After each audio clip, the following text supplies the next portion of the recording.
नमस्कार। मैं वीके शास्त्री अपने चैनल के माध्यम से आप सभी दर्शकों का बहुत बहुत स्वागत करता हूं।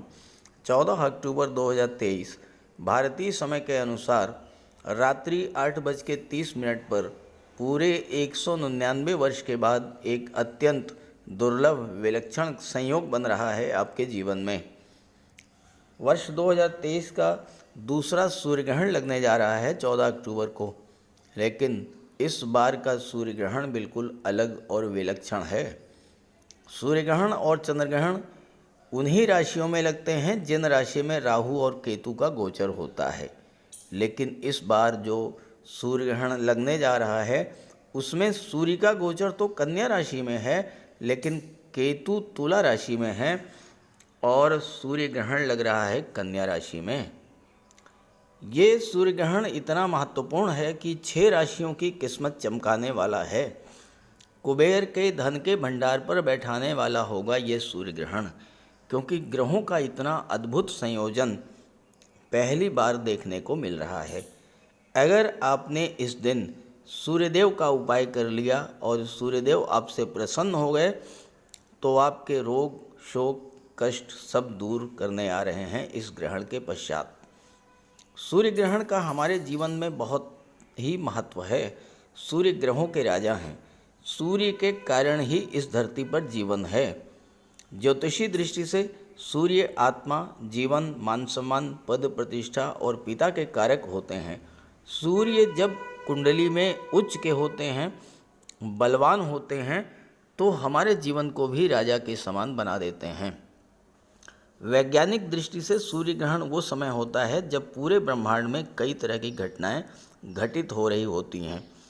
सूर्य जब पीड़ित होते हैं तो वो समय हमारे लिए भी बहुत भारी होता है। इसलिए जब तब पूजा पाठ, सूर्य के मंत्रों का जाप करके सूर्य को बल दिया जाता है, और जब सूर्य पीड़ित अवस्था से बाहर आते हैं तो और भी अधिक बलशाली होकर हमें लाभ प्रदान करते हैं। महत्वपूर्ण बात यह है कि कन्या राशि के जातकों की कुंडली में सूर्य नीच भंग राजयोग भी बना रहे हैं। सूर्य ग्रहण हो या चंद्र ग्रहण, इनका प्रभाव लगभग 1 माह तक रहता है। तो बात करते हैं कन्या राशि के जातकों पर आने वाले 1 माह तक सूर्य ग्रहण का क्या क्या प्रभाव पड़ेगा, क्या क्या शुभ फल प्राप्त होंगे। ये विश्लेषण आपकी चंद्र राशि के आधार पर किया जा रहा है। तो ये है कन्या राशि के जातकों की कुंडली। सूर्य ग्रहण 14 अक्टूबर को लगेगा। 14 अक्टूबर की जो ग्रह स्थितियां हैं वो आपके सामने हैं। सूर्य, बुध और चंद्रमा ये आपके लग्न भाव में गोचर करेंगे 14 अक्टूबर को, और मंगल केतु ये धन के भाव में गोचर करेंगे। अब देखिए, सूर्य ग्रहण या चंद्र ग्रहण उस राशि में लगता है जिस राशि में राहु या केतु का गोचर हो। लेकिन 2023 का जो दूसरा सूर्य ग्रहण है उसमें सबसे जो विशेष बात है वो यही है कि सूर्य का गोचर कन्या राशि में है, केतु का गोचर तुला राशि में है, और केतु के प्रभाव से सूर्य ग्रहण लग रहा है। अब ये तो सूर्य ग्रहण के दिन की स्थिति है। आपके लग्न भाव में सूर्य ग्रहण लग रहा है तो सीधी सी बात है कि स्वास्थ्य संबंधी समस्याओं से आपको परेशान होना पड़ेगा। दाम्पत्य जीवन में समस्या आ सकती है। सूर्य विदेश भाव के स्वामी हैं तो हो सकता है कि कोई ऐसा खर्च आपके सामने आ जाए, बिला वजह का खर्च। और ये जो समस्याएं हैं ये 30 अक्टूबर तक आपको झेलनी पड़ेंगी, इसमें कोई दो राय नहीं है। 30 अक्टूबर तक तो आपको विशेष सावधानी रखनी ही पड़ेगी, क्योंकि 14 अक्टूबर को सूर्य ग्रहण लग जाएगा और 28 को चंद्र ग्रहण लग जाएगा। तो लगातार 15 दिन के भीतर 2-2 ग्रहण लगना तो समस्याएं तो बनेंगी। लेकिन 30 अक्टूबर से इतना बड़ा परिवर्तन आएगा आप सोच नहीं सकते हैं। 30 अक्टूबर को केतु क्या होगा, ये आ जाएंगे आपकी कुंडली के लग्न भाव में राशि परिवर्तन करके। राहु आ जाएंगे छठे भाव में। सूर्य 18 अक्टूबर को धन के भाव में, बुध 19 अक्टूबर को धन के भाव में, और यहाँ पर मंगल का गोचर पहले से ही है। शुक्र राशि परिवर्तन करके आपके लग्न भाव में आ जाएंगे। ये स्थिति बनेगी 30 अक्टूबर को। और इसके बाद 3 नवंबर को जो ग्रह स्थिति बन रही है, जो परिवर्तन होने जा रहा है, वो तो आपके कल्पना से परे होगा, बहुत बड़ा परिवर्तन। और वो क्या होगा? सूर्य तुला राशि में जब गोचर करेंगे आपके कुंडली के धन के भाव में, यहाँ दूसरे भाव में सूर्य, बुध और मंगल होंगे। तुला राशि में सूर्य नीच के हो जाते हैं, लेकिन जैसे ही शुक्र 3 नवंबर को लग्न भाव में आएंगे कन्या राशि में, सूर्य का नीच भंग होगा, नीच भंग राजयोग बनेगा, सूर्य उच्च के समान फल देना शुरू कर देंगे। नीच भंग राजयोग कैसे हो बनेगा? देखिए, जिस ग्रह का, जो ग्रह नीच का हो रहा है वो किस राशि में हो रहा है, उस राशि का स्वामी अगर केंद्र में आ जाए तो नीच भंग हो जाता है। सूर्य यहाँ पर तुला राशि में नीच के हो रहे हैं। तुला राशि के स्वामी होते हैं शुक्र, और 3 नवंबर को शुक्र कुंडली में लग्न भाव में आ जाएंगे, जो कि केंद्र का भाव है। जैसे ही शुक्र केंद्र के भाव में आएंगे, सूर्य का नीच भंग होगा, नीच भंग राजयोग बनेगा, सूर्य उच्च के समान फल देना शुरू करेंगे। और 3 नवंबर से 17 नवंबर तक का जो समय है, ये आपके लिए बहुत बड़ा लाभ देने वाला, बहुत बड़ा परिवर्तन लाने वाला होगा। क्योंकि आपकी कुंडली के धन के भाव में सूर्य उच्च के समान फल देंगे, मंगल भी रहेंगे, बुध भी होंगे, और शुक्र आपके लग्न भाव में होंगे। सूर्य 12वें भाव के स्वामी होकर के धन के भाव में गोचर करेंगे। अब इसका प्रभाव क्या होगा ये समझें। तो अब आपने समझ लिया होगा कि आपकी कुंडली के धन के भाव में सूर्य नीच भंग राजयोग बनाएंगे, मंगल के साथ गोचर करेंगे, और बुध भी यहाँ पर सूर्य के साथ गोचर करेंगे। तो यहाँ आपके धन भाव में 2 राजयोग बनेंगे। एक तो सूर्य बुध का बुधादित्य राजयोग, दूसरा सूर्य का नीच भंग राजयोग। तो सूर्य उच्च के समान फल प्रदान करेंगे। अब जो दूसरा भाव होता है, ये धन के संचय का होता है, ये कुटुंब का होता है, ये वाणी का होता है। और दूसरे भाव में 3 ग्रहों का गोचर होना आपके अंदर धन संचय की प्रवृत्ति को बढ़ाने वाला होता है। सूर्य 12वें भाव के स्वामी हैं, तो अब आपको 12वें भाव का संबंध दूसरे भाव से बना। 12वें भाव की चीज़ों से धन की प्राप्ति होगी, विदेश से आपको धन मिलेगा, विदेशी व्यापार से धन मिलेगा। मंगल मेडिकल और सर्जरी के कारक हैं, तो आप विदेश में मेडिकल और सर्जरी की उच्च शिक्षा के लिए जा सकते हैं, या मेडिकल और सर्जरी के क्षेत्र में कार्य करते हुए वहाँ से आप धन की प्राप्ति कर सकते हैं। सूर्य जो हैं ये गवर्नमेंट को शो करते हैं, सरकारी नौकरी को शो करते हैं।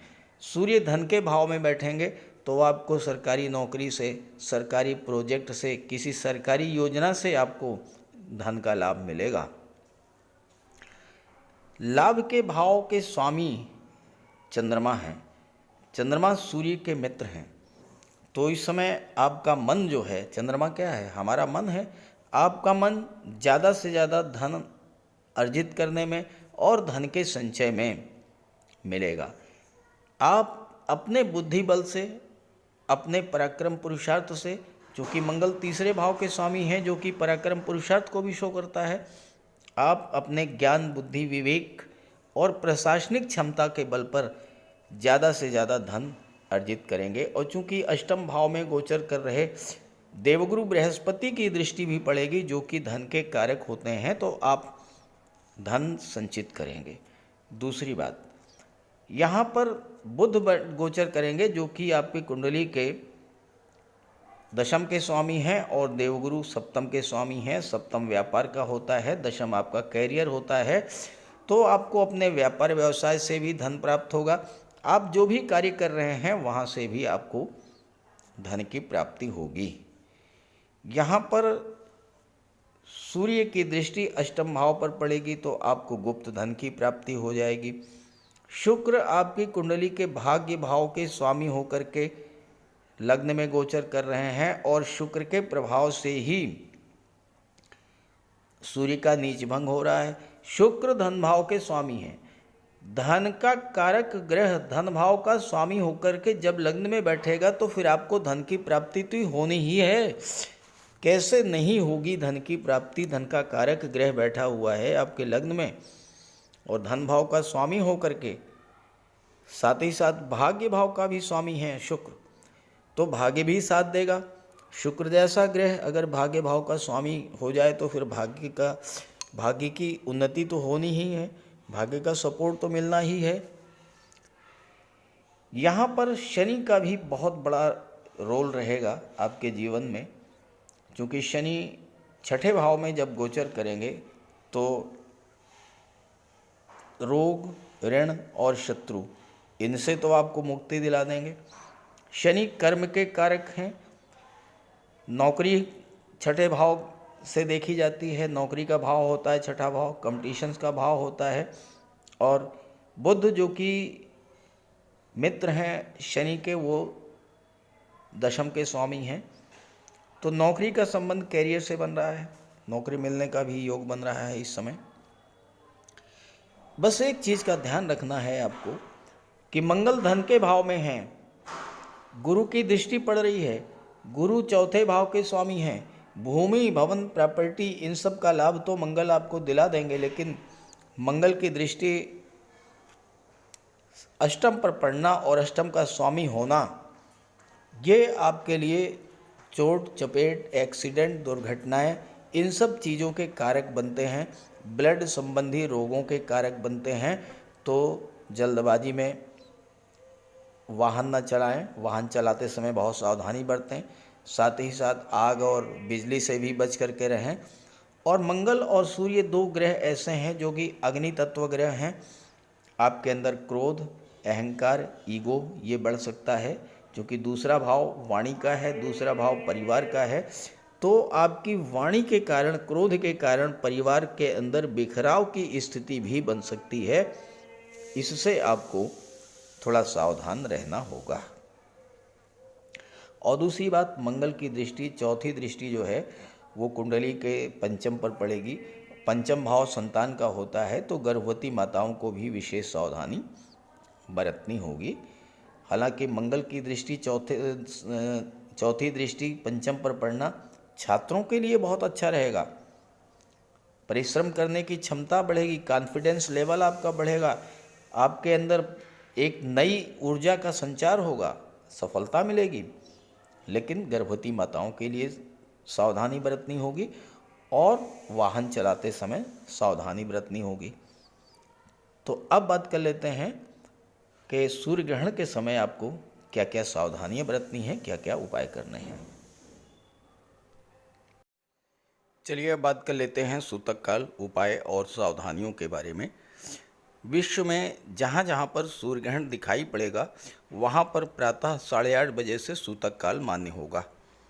जो शास्त्र सम्मत व्यवस्था है उसके अनुसार सूतक काल में ना तो भोजन बनाया जाता है, ना ही भोजन ग्रहण किया जाता है, यहाँ तक कि जल भी ग्रहण नहीं किया जाता। लेकिन आज के समय में ये व्यावहारिक नहीं है। ख़ास करके जो बच्चे हैं, वृद्ध हैं, गर्भवती महिलाएं हैं, उनके लिए तो जल ग्रहण करना, भोजन ग्रहण करना ज़रूरी होगा।